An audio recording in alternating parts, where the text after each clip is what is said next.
Et bonjour les amis, on se retrouve aujourd'hui lundi 8 mars 2021. Alors je vous le disais hier dans la vidéo précédente pour les énergies de la semaine que j'avais trouvé un alibi pour vous faire une nouvelle vidéo. Surtout, voilà, aujourd'hui les femmes sont mondialement à l'honneur. Alors bon, normalement on devrait être à l'honneur toute l'année et pas seulement une journée. Mais bon, c'était une excuse pour vous faire ce tirage et essayer de découvrir quelle sorcière êtes-vous. Alors je le rappelle aussi pour ceux qui n'ont pas suivi la chaîne depuis le début, parce que je l'ai dit déjà quelques fois, une sorcière n'est pas une personne méchante et désagréable. Ça, c'est ce qu'on a voulu nous faire croire. Ça, c'est la légende. Et puis, comme ça arrange tout le monde, surtout les hommes. Les sorcières, historiquement, ont été les premières femmes qui ont soigné les femmes, qui ont accès, puisque les femmes n'avaient pas le droit d'accéder à la profession de médecin, hein, c'était réservé historiquement qu'aux hommes, et encore tardivement, début du XXe siècle. Donc voilà, on a. Alors moi j'avais pensé longtemps que c'était la religion, mais pas tant que ça finalement. C'est vraiment les hommes et les médecins qui ont lutté contre les sorcières qui étaient exclues. Et c'était historiquement aussi, j'ai oublié de le dire alors que c'est fondamental, les premières femmes indépendantes, parce qu'il y a beaucoup de sorcières au départ étaient ni dépendantes d'un père, ni d'un frère, ni d'un mari. Et donc il me semble que c'est la définition de l'indépendance. Voilà. Bon, bref, ceci mis à part, j'ai tiré 3 tas de cartes avec, j'ai sorti toutes mes énergies féminines, donc avec les oracles et les tarots qui avaient des énergies féminines principales. On met la féminité à l'honneur aujourd'hui. Donc je vous laisse choisir donc entre le tas numéro 1 avec le quartz rose, le tas numéro 2 avec lapis lazuli et le tas numéro 3 avec l'aventurine. Voilà, vous pouvez faire pause, vous pouvez écouter les 3 tirages. Vous aurez un timer dans la description en dessous pour aller directement au tirage, au choix, au tas qui vous concerne et au choix que vous avez fait. Voilà. Donc je vais commencer par le choix numéro 1, qui est le quartz rose. Un petit cœur, en plus c'est joli. On va le laisser là. Alors pour le choix numéro 1, quelle déesse vous représente? C'est Istar. Alors Istar, c'est la déesse de l'amour et de la volupté. Alors dans cet aspect des choses, hein, parce qu'après on a pu donner des interprétations. C'est une déesse blanche, indique que vous pouvez être ferme et agir de manière forte et positive pour atteindre vos buts. Si vous avez choisi cette carte, vous devez combattre pour une chose à reconquérir. Donc il y a une idée de combattant, mais il y a aussi l'énergie des poissons, qui est donc l'élément qui est l'eau, et qui est capable de contourner et de saper les obstacles qui sont au cœur de la signification de cette carte. Donc le mois de mars sera significatif pour votre énergie. Alors ça tombe bien puisqu'on est au début du mois de mars. Et donc vous avez quand même une déesse qui est tout en amour, en volupté. Alors après, peut-être qu'il y a des choses qui vont ressortir. Pour le tarot des sorcières, vous êtes représenté par l'étoile. Alors l'étoile, c'est la fluidité, c'est le passage du haut vers le bas et le passage de cette énergie. C'est la beauté, c'est la sensibilité et c'est la protection du chemin. Pour la guidance de l'univers féerique, il y a un aspect séduction, grand besoin de reconnaissance. Vous êtes aussi très séductrice, mais peut-être on peut ressentir un manque de profondeur et surtout un besoin d'amour et de reconnaissance. De temps en temps, vous pouvez vous retrouver bien seul dans votre univers. Donc, il faut essayer de réveiller votre compassion et regarder l'enfant intérieur qui est en vous, qui peut-être vous amène vers trop de séduction et pas assez d'émotion, pas assez de vérité, pas assez de sentiments, pas assez d'intuition. Voilà pour cette carte qui représente l'énergie qui est présente aujourd'hui sur cette question. Pour la féminité sacrée, Donc votre force, c'est s'aimer en conscience. Je m'aime, donc je prends soin de moi et je deviens ma priorité. Voilà, on revient à cette notion aussi, on a cette énergie 1, on l'a déjà là entre la force et le serpent sur la déesse, entre le haut et le bas, donc le ciel et la terre pour l'étoile, et ici on a encore l'arbre qui relie le lotus, enfin la terre et le lotus, cette énergie du lotus qui est très importante, vers le ciel et qui repart. Donc vous êtes peut-être un être aussi de liaison, et ce qui fait que vous avez la beauté, les choses qui peuvent être séduisantes de l'étoile, mais peut-être que le conseil qui vous est donné, c'est d'entrer dans quelque chose de plus profond. Que l'amour qui s'exprime en vous n'est pas seulement lié à la beauté, il peut être aussi juste lié à ce que vous êtes vraiment. Donc, vous faire confiance, êtes-vous prête à suivre votre intuition et à vous faire confiance totalement. Voilà, je pense qu'il faut travailler sur la confiance et l'enracinement, parce que vous êtes effectivement, quand vous aurez euh, accompagner cette séduction, parce qu'effectivement, vous avez cet aspect, a priori, regard des cartes, puisqu'elles sont toutes en cohérence, mais pas que. Vous n'êtes pas que de la séduction, et quand vous aurez compris que vous avez une valeur profonde, que vous aurez repris confiance en vous, ou pris confiance en vous, grâce à un regard, et après vous êtes retourné vers votre enfant intérieur, vous allez vous aimer en conscience, et vous allez devenir votre priorité, sortir de cette unique séduction, hein, a priori, et allez envoyer votre regard vers l'intérieur de ce que vous êtes, et du coup à pouvoir exprimer tout cet amour, toute cette tendresse, cette compassion, votre tolérance, la bienveillance pour vous-même et envers les autres aussi. Et là, pour le dernier aura qui s'appelle la voix des artisans de lumière, on a la carte de faites une pause. Le travail d'une vie, pas d'une saison, descendez du tapis roulant. Alors peut-être qu'effectivement, dans cet aspect qui est assez représenté et qui semble vous représenter si vous avez choisi ce tas de cartes, hein, et cette pierre, c'est peut-être que vous n'êtes qu'en séduction et vous n'êtes qu'en passage entre les gens, entre les éléments, entre les énergies.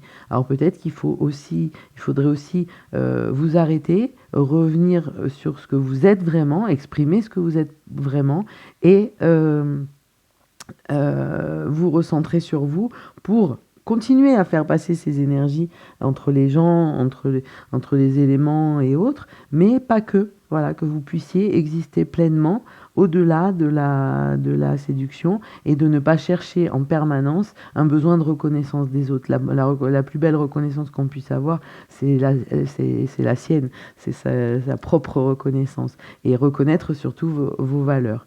Voilà pour ce premier tirage, donc pour la sorcière Istar, déesse de l'amour et de la volupté, d'entrer, pour résumer, d'entrer un petit peu plus en profondeur, et surtout d'exprimer ce que vous êtes vraiment.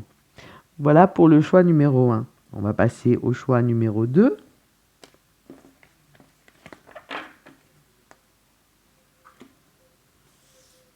Le choix numéro 2, donc avec lapis lazuli. Alors, pour la déesse, c'est Artémis. Alors, Artémis, c'est la puissance. C'est la guerrière.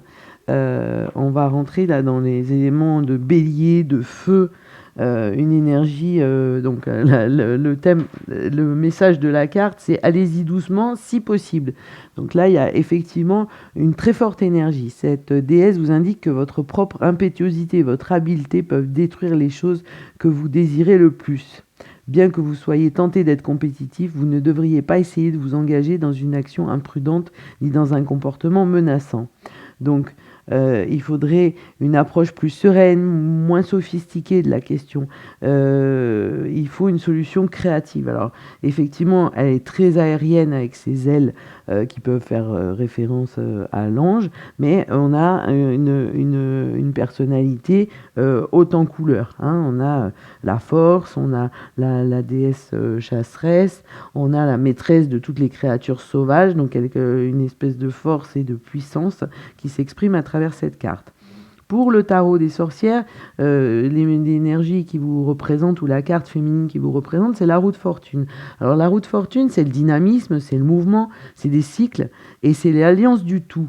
Alors puisqu'effectivement, mais il y a un aspect chance dans vos entreprises, vos entreprises sont protégées. Mais il y a aussi, je suis puissante, donc je peux décider de mon destin. Donc voilà, on a une espèce de sérénité par rapport à ça. Je fais tourner la roue, voilà sur quoi je tombe. De toute façon, quelle que soit la solution, hein, puis vous voyez que les solutions sont quand même toutes plus ou moins agréables, quel que soit l'enjeu, je suis prête à y faire face et de toute façon, je vais y faire face. Pour ce qui est de la guidance de l'univers féerique, on a l'orage, colère, tension, nervosité, violence. Alors attention quand même, parce qu'on peut être la représentation de la force de la déesse chasseresse et de la maîtresse des créatures sauvages, mais attention de ne pas rentrer dans l'excès, hein, ça c'est l'énergie et le conseil qui est donné, dans l'énergie qui pourrait nous porter préjudice, de la colère, de la nervosité, de la violence, et de gâcher ces énergies très positives, cette force positive, avec un côté de caractère qui ne serait pas agréable pour les autres, ou qui nous ferait perdre de l'énergie aussi, et qui du coup serait à contre-effet. Donc un peu de calme, analysez ce qui se passe en vous et remémorez-vous ce que vous viviez ici, qui est un retour d'énergie. Voilà, de ne pas dépenser, c'est le conseil de cette carte, c'est aussi de ne pas dépenser son énergie alors que vous avez tout pour avancer et de ne pas dépenser cette énergie dans des combats inutiles, dans des actions qui vous feraient perdre votre énergie et le dépenser inutilement. Alors pour l'oracle de la féminité sacrée, on a l'abondance de l'univers. Je m'ouvre à l'abondance en vivant pleinement la situation sans réfréner qui je suis. Alors voilà, hein, on a la puissance, hein, sur ce tirage là pour le choix numéro 2. On a une puissance. Et là le conseil de l'oracle, c'est soyez parfaitement alignés entre vos envies et vos besoins. Je suis bercée de rencontres et de découvertes nouvelles et comblantes. Les doux rayons lumineux de la vie inondent chacune de mes cellules, telle une danse gracieuse et divine. Pleinement en osmose avec le monde qui m'entoure, je respire la joie de l'abondance. Voilà, donc ne dépensez pas votre énergie, cette force, elle est magique. Ne la dépensez pas inutilement. Faites confiance et utilisez votre intuition pour que les choses puissent se passer positivement. Et là, alors le hasard veut que la pierre qui est concernée par le manuel, c'est lapis lazuli. Alors là, c'est le pur hasard. Voilà. Donc, qu'importe l'issue du chemin quand seul compte le chemin parcouru. Voilà. Donc, attention à quelles énergies vous engagez et ne perdez pas trop de force dans des énergies qui seraient négatives et qui seraient inutiles. Pour l'oracle, la voix des artisans de lumière, c'est Mintaka. Alors là, je vais vous lire le petit manuel parce que cet oracle, je l'adore, il est très puissant, mais je ne connais pas par cœur toutes les cartes. Donc, c'est la nostalgie du foyer, l'appartenance et les premiers artisans de lumière. Les Mintakans sont un groupe d'âmes originaires d'une planète située dans la constellation d'Orion. Ils étaient les premiers êtres des étoiles à voyager sur la Terre et sont considérés comme les premiers artisans de lumière. On pense que la planète natale des Mintakans a été un monde aquatique avec une eau si pure que l'on pouvait voir à travers sur des kilomètres. Pour cette raison, les Mintakans se sentent le plus en paix et à la maison lorsqu'ils sont dans et autour d'une eau cristalline. Ils sont ici pour nous apprendre à voir le potentiel de toute chose et la lumière de tous les êtres. Beaucoup de Mintakans ressentent la nostalgie de chez eux et ont du mal à se sentir bien sur Terre car ils s'y sentent étrangers. On pense que cela est dû au fait que leur planète n'existe plus. Si vous avez tiré cette carte, cela pourrait signifier que vous êtes un Mintakan ou que vous recherchez un sentiment d'appartenance et que la guérison du chakra racine est nécessaire pour vous sentir bien et en sécurité. Peut-être ressentez-vous ce désir de trouver votre maison sans savoir où elle est. Peut-être que vous avez beaucoup déménagé et que vous aspirez à trouver un endroit sur Terre qui est le vôtre. Si tel est le cas, vous êtes appelé à vous connecter avec la Terre-Mère et à le créer pour vous maintenant. Choisissez où vous vous sentez le plus à la maison et créez-le plutôt que d'attendre qu'un sentiment d'appartenance se manifeste. Donc effectivement, cette carte, elle est aussi en cohérence avec tout ce qu'on a. La guerre menée, la chasse, l'énergie d'Artémis, qui est la déesse chasseresse, c'est de parcourir le monde, de le découvrir, de ne jamais être au même endroit, de partir au fil des combats et des chasses. Et là, quelque part, à force peut-être d'avoir fait tous ces parcours qui sont certes enrichissants, peut-être qu'aujourd'hui, l'énergie qui se présente à vous est de trouver un endroit à vous, un foyer, un endroit où vous vous sentez bien et surtout de ne pas oublier de vous ancrer à la terre pour créer cette énergie et trouver votre endroit. Voilà pour le choix numéro 2. Je vous remercie et je passe au choix numéro 3. Donc le choix numéro 3 qui est l'aventurine, la pierre verte. Pour la déesse, on a la déesse Gaïa. Alors là, quelle belle déesse, hein. C'est la balance, l'équilibre, l'air, mais c'est aussi Gaïa, c'est le nom de la terre sur laquelle nous vivons et sur laquelle nous sommes installés. Donc effectivement, une très belle énergie, hein, vous êtes une sorcière qui ferait n'importe quoi pour protéger ce qui vous est précieux. Qu'une chose que vous avez produite est inacceptable pour les autres et que vous devez prendre des décisions drastiques pour protéger ce que vous avez créé. Donc il y a encore un sentiment, on est toutes des guerrières, hein, finalement, quand on regarde les énergies qui sortent là. Et de toute façon, c'est la réalité des déesses, des sorcières, des femmes, bref, nous sommes toutes des guerrières.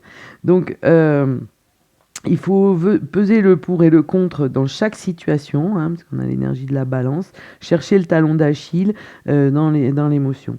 Voilà, alors cette très belle carte et cette déesse, donc Gaïa, hein, qui fait référence à la terre, à l'origine, à la maternité, à une énergie très créatrice, va nous accompagner pour ce tirage numéro 3. Pour l'énergie du tarot. Donc on a la tour. Donc là, effectivement, on a quelque chose aussi de très intéressant, puisque la tour, c'est la force, le nettoyage, peut-être la libération aussi. Alors attention de ne pas aller dans l'instabilité et de détruire tout ce qu'on a construit alors qu'on n'a pas terminé de le construire, ou une fois que c'est construit, faire un petit peu comme les enfants sur la plage, j'ai fait un super beau château de sable, puis après je donne un grand coup de pied dedans. Alors attention de ne pas arriver à ça, parce que bon, on n'est pas sur une plage tout le temps et on n'est pas tous des châteaux de sable, et les sentiments, les actions, les émotions, les projets ne sont pas tous des châteaux de sable, heureusement. Et donc voilà, cette énergie de ne pas tomber. Par contre, il y a une espèce d'énergie de libération nécessaire, hein, quand même, semble-t-il, parce que on a dans les énergies, là je ressens les choses comme ça, une nécessité de se libérer de quelque chose ou d'un nettoyage. Alors, pour la guidance, l'oracle de la guidance de l'univers féerique, vision lucide, nouveau regard sur la vie, sortir la tête de l'eau. Vous voyez, j'étais en train de vous dire qu'il y avait une énergie de libération, mais je crois qu'elle est bien présente. Et effectivement, sortir la tête de l'eau, se nettoyer du passé et agir pour un avenir meilleur. Donc on sent cette énergie, soit c'est quelque chose de permanent, qui vous habite depuis très longtemps, soit c'est vraiment l'énergie du moment, parce que en ce moment, vous ressentez l'énergie de Gaïa et que vous avez besoin de nettoyage, de libération de choses anciennes dont vous n'avez plus besoin, d'énergie qui vous ont fatigué, qui vous ont abîmé, qui sont inutiles, et donc vous avez besoin de regarder les choses de manière différente, et notamment la vie. Pour le conseil de la féminité sacrée, on a le chemin illuminé. Le chemin entrepris est le meilleur pour vous.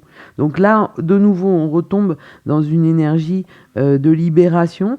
Hein, vous avez un doute à un moment là parce que vous avez fait un choix peut-être récemment, libération d'énergie.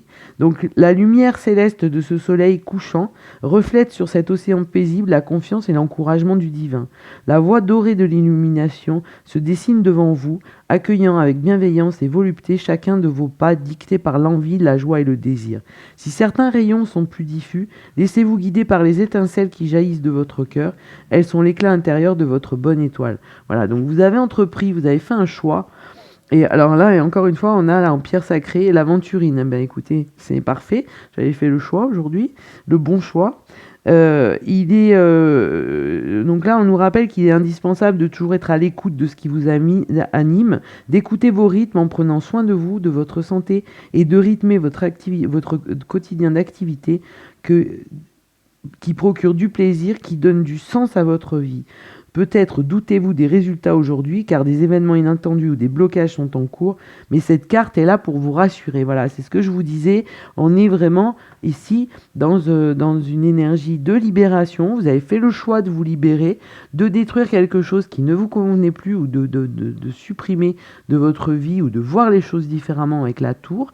Une vision lucide, et on sort la tête de l'eau, et on sait que ce chemin, il est bon. Allez-y en confiance. Voilà, la carte vous le dit. Vous avez la lumière, vous avez le soleil, vous avez la chaleur, un chemin illuminé. Suivez le chemin le chemin de votre cœur, le chemin de votre intuition, le chemin qui vous plaît le plus.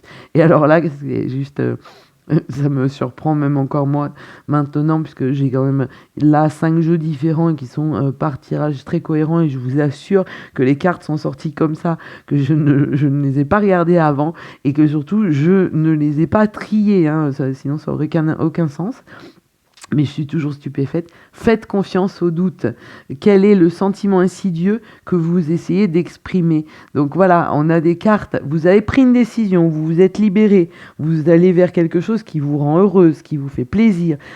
Tout est super bien mis, et vous êtes heureuse. Et ne doutez pas. Allez-y, foncez. Voilà, il faut sortir et exprimer le sentiment, sortir de cette culture qu'on nous a souvent inculquée en tant que petite fille. Oui, je sais, on pleure comme une fille, hein. Les garçons, ils pleurent pas comme les filles, parce qu'il faut pas pleurer, sinon on est une fille. Ben non, mais pleurer, parfois, ça fait du bien. Arrêtez avec cette culture qui nous dit que parce qu'on est des filles, on est plus faible, et que on sera toujours différent, hein, voilà.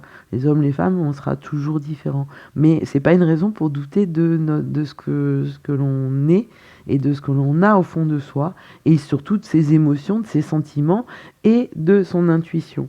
Donc vous avez un sentiment agité, agaçant et dérangeant, qui vous rend nerveux et qui vous dérange, voilà, et vous n'arrivez pas, parce que vous assumez, en fait, à contresens, vous assumez cette vibration de libération qui vous a emporté, qui vous a poussé, et qui vous a accompagné surtout pour réaliser une libération. Alors, je ne sais pas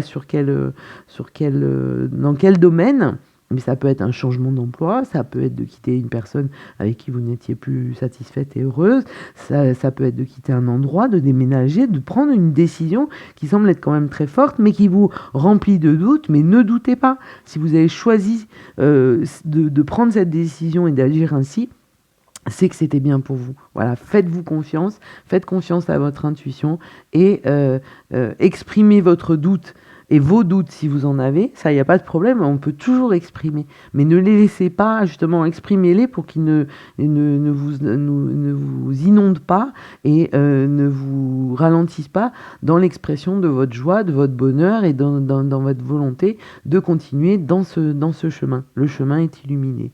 Voilà pour le choix numéro 3. Je vous remercie pour votre écoute. J'espère que vous aurez eu plaisir à regarder ce petit tirage. N'hésitez pas à liker, à commenter, à partager et surtout avec moi à me faire un retour sur ces tirages. Si votre choix vous a complètement parlé ou pas du tout, hein, vous pouvez aussi me dire ça, il n'y avait aucun choix qui vous correspondait, que le choix que vous aviez fait vous plaisait pas. Vous pouvez choisir les 2, les 3, vous pouvez écouter la vidéo autant de fois que vous voulez. Ce tirage est intemporel, même si on a vu que pour un choix, il y avait des énergies très fortes en mars, mais peu importe. Voilà, si vous pensez que ça peut plaire à une amie, à quelqu'un de votre famille, à partager entre femmes, on ne peut que partager. Donc partagez cette vidéo, n'hésitez pas à vous abonner aussi si c'est le concept de la chaîne vous a plu et pour faire connaître la chaîne, et de cliquer sur l'onglet toutes, comme ça vous serez notifié de toutes les nouvelles vidéos publiées. Et je vous souhaite une très belle journée ou une très belle soirée et je vous dis à très bientôt.